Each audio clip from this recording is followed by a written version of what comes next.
Bonjour, Monsieur Dixon. Bonjour, Mr. Burley. Welcome back to SEO Conspiracy. .com. You see, I'm learning how this flow thing works. Really, It's all about the flow. it's only And taken 6 months.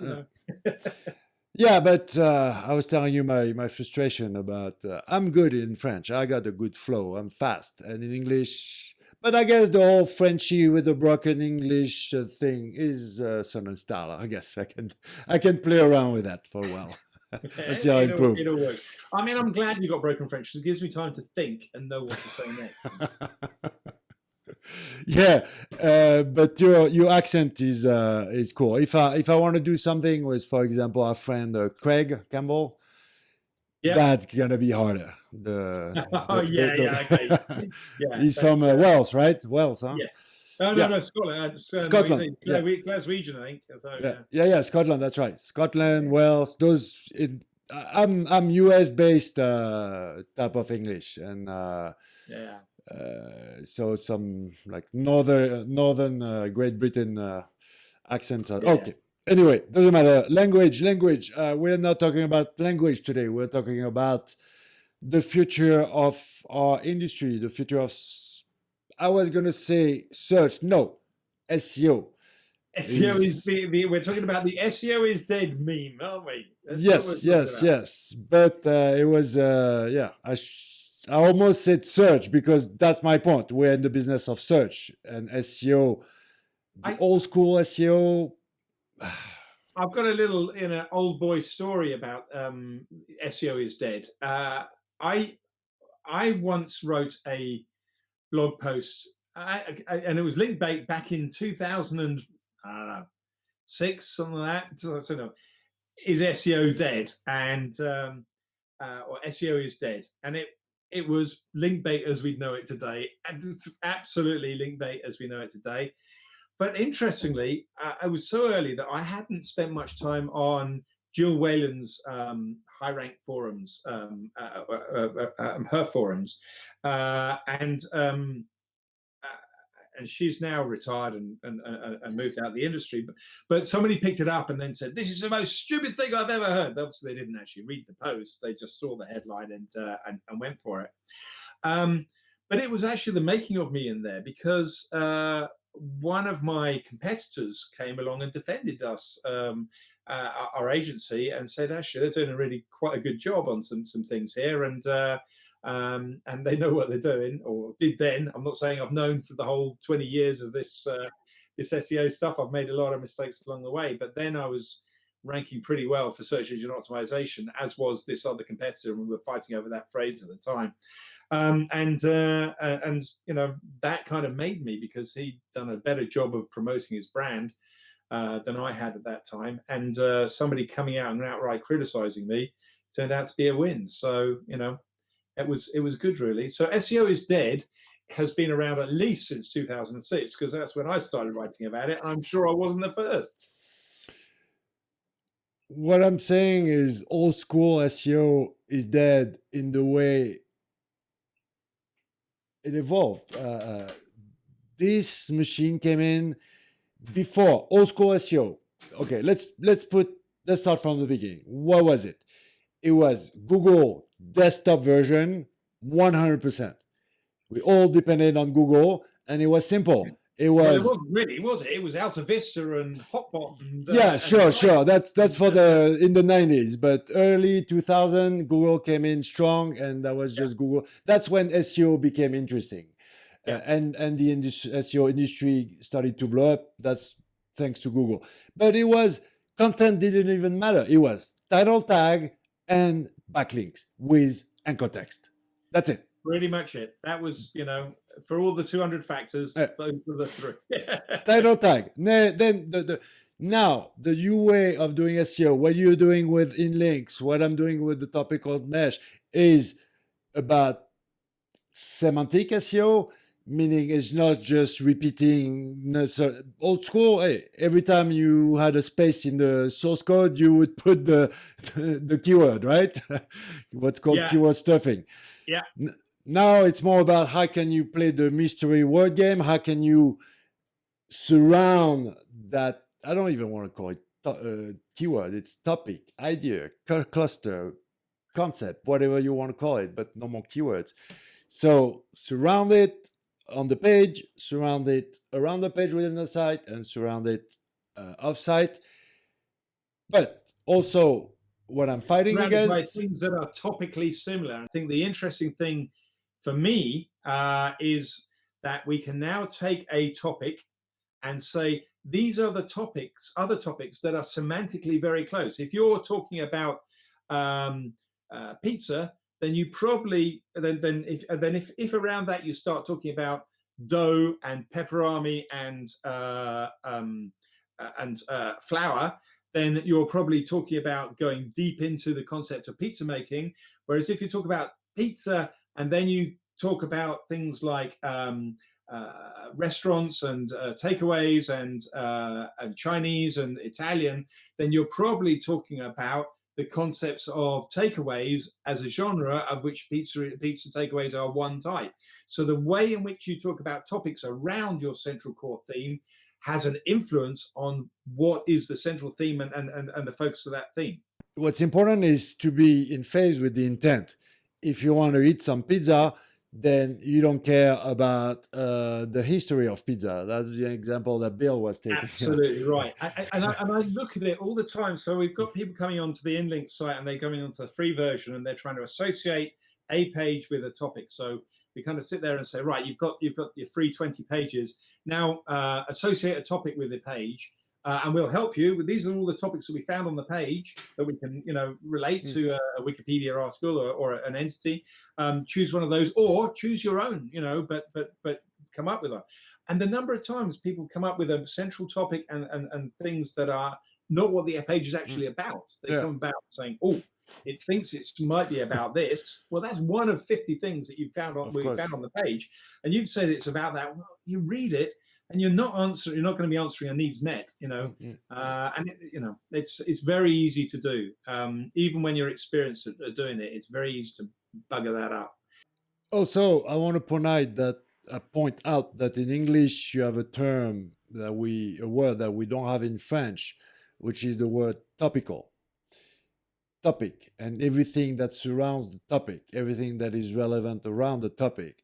That, I think that's the right word, because semantic, what does that mean? Yeah, it can mean variations of the same topic, can't it? Yeah, semantic is more marketing. It just sounds good from a marketing point of view, but I think the real word is topical. But I mean, in my view, that word really defines how you need to explore the topic, whatever is around the topic. Yeah. It's trying to find topics that are close in the algorithm. So there's an algorithm that is tying those ideas together. So one early algorithm was the continuous bag of words. So it was before it was topic, everything was topic based, but it was sitting there and just continually looking at Shakespeare or any set of content, and it was sitting there finding out a number of times that any two words appear next to each other after you've taken out the is's and the does and the small little words. How close are those words together, and how many times have they seen?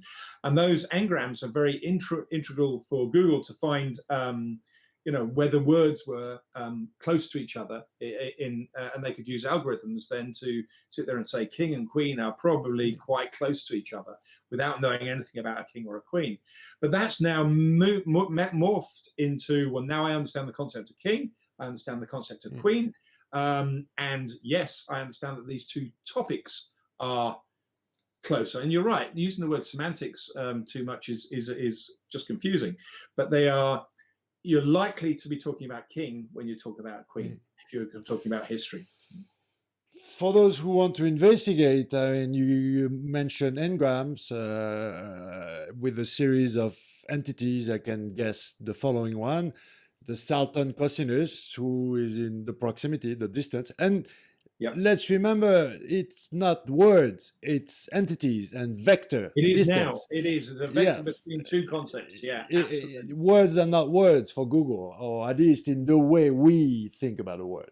And some of the algorithms then relate those entities with a relationship. So king is same as queen, or a female king is a queen, or and some of the algorithms don't. But certainly, getting that concept that when 2 topics or 3 topics or 10 topics are all very close to each other, then Google is going to absolutely nail it when it says what is the best content for this. Yeah. You're going to be in the mix if you've mentioned those 10 closed topics. That's why you need the tool like InLinks or other, because with your brain, you can figure out who is in relation to what and why. And if you know what you want, if you're educated, if you play my little mystery word game, if you know what you're looking for, a tool like Dixon's or mine, it doesn't matter, or like any others, is a facilitator. You're gonna be able to use the tool in a very efficient way, as opposed to someone who is just pressing the button, not knowing what he wants, not knowing how it works. What's crazy is that it works. I got the chills. It's true. Look, just thinking about it. Once Google understands that you are the most relevant, the results are magic. Yeah. Once you feed the beast how and what it wants. Remember what Google has, what Google wants, 2 different things. Yeah. We're gonna go. This is the audio version, so no screen share. But on the long form, the other day of the week with Dixon, we're gonna go into screen shares. So you'll have to watch it on video. You can listen to it on audio, but because we're a little bit limited on the audio form, we need a screen share to really show how those tools works and what you can achieve. But the fact is that it's not just a trend. It's here to stay. That's the way to do things. That's the way Google is evolving. It's the new SEO, isn't it? It's the new SEO. It's the new way of looking at things. And and I know some people have known that this is around, including you. Have known this is around for some years, but it's taking a long time for SEOs to stop using the old way. Well, and even in the new way, my disappointment is that content is still crap. They don't level up. It's still Google text. It's still food for search engine. Okay, there is a semantic sauce now applied to it. Yeah. But it's still really bottom down. And I'm guilty. I've done it for years.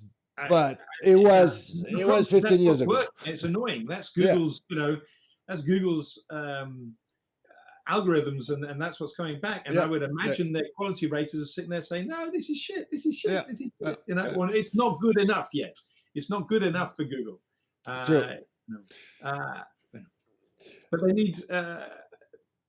they need to. Maybe the May 2020 update helped, but they need to, as you say, have said in the previous one, inspire some life in those results. There's got to be a little bit of spark and variety. They shouldn't all be the same kind of answer. There should be different nuances on the same kind of answer. Some of the results are in French. We were looking at buying wine, and it was just, okay, you got red, white as a choice, and that was it. You got no, I mean, there's a lot going on, especially with French people. You can't just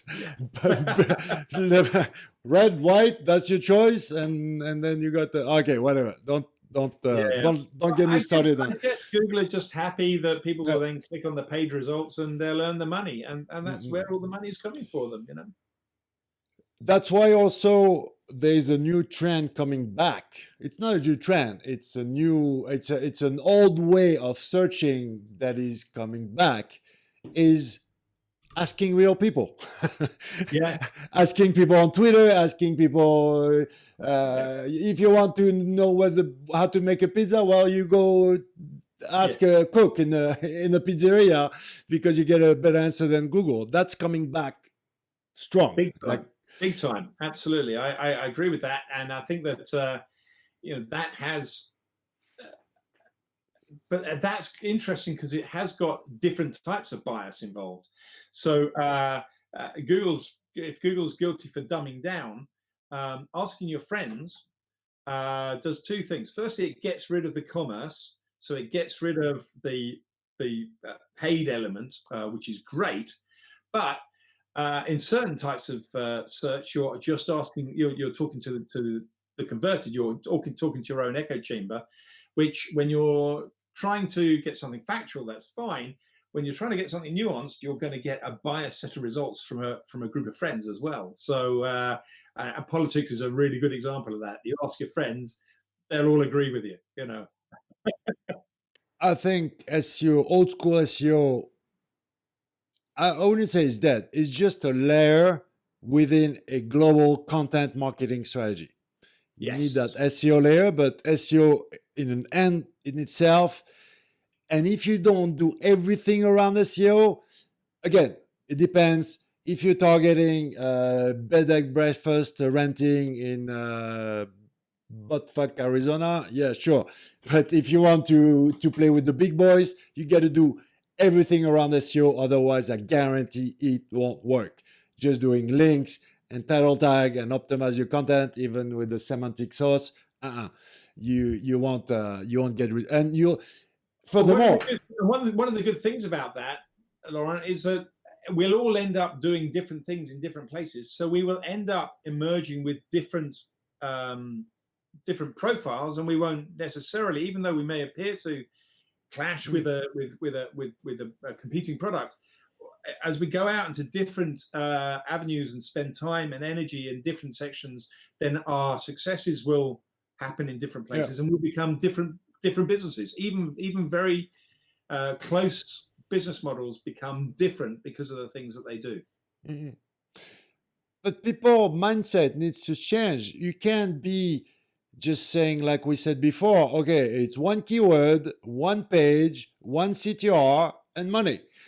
It's all over the place. Maybe it's your Pinterest, your image on the Pinterest account that's gonna rank first. Maybe, and I don't care where people search. YouTube, Instagram. If they search, it's my business. Google desktop SEO is not dead to me. It's just one break in the wall of search. I'm in the business of search. I'm not going to teach you community management on Facebook, but if people search on Facebook, or if the guy that found me throughout a keyword on my blog post, I found him again on Facebook, I want to be there. That's the challenge though is scaling that, isn't it? I mean, because if you want to be well, I find it a challenge anyway. Maybe you've got black hat ways to get everything sorted out at the same time, but I would love to spend, and I do spend time on my Facebook group trying to work with them, time with my Twitter followers and work with them, time with the YouTube groups and work with them, making sure I'm putting up new YouTube videos and making sure I'm putting up new content, so trying to play all of those games.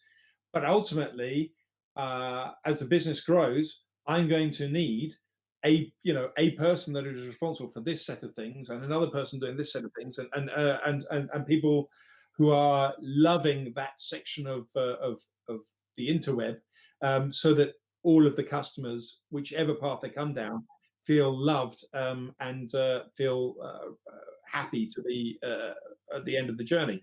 So it's harder and harder for a one-person SEO to do all of those things well, unless they've got a few friends. Well, you need one. I'm a team of two. There's a couple of automation in there. It's team two right now. But it's for the distribution part. But yeah, I'll give you all my secrets to do content marketing like Red Bull, but on your level. It's all about optimizing. Like, look, before I had to do post editing. It was taking me a few hours. Now I figure out a way. I'm using a live streaming tool to record, and I'm doing you're right. Changing the cameras, and then that's done. I press stop. It's edited. It's done. That's 3 or 4 hours of time. But yeah, that's a long one, 25 minutes. So yeah, let's end it up. We better shut up then. Search will never die and search will always be the best because of intent. Because when people are searching, they are more open to the transaction. If you go into the mailbox, if you go into the social, if you go everywhere else, I'm not saying it's not possible, but I think thanks to intent, search will always be the best pipeline, the winner, or KPI. I mean, I couldn't say otherwise because that's my. Maybe if I had like an emailer in front of me, you would say otherwise. But I think SEO, old school SEO might be dead, but search will always be thriving forever. Yeah. And what he said. There's no place, no room for number two.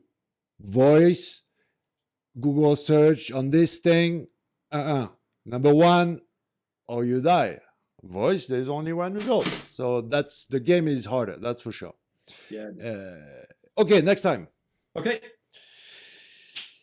Let's talk about the myth, and I know even when I traced it back to its origin of 100 links per page. Okay. Yes. It's supposed to be. Where does it come from? It's a very funny story. All right. Let's talk about that. Until next time, thank you.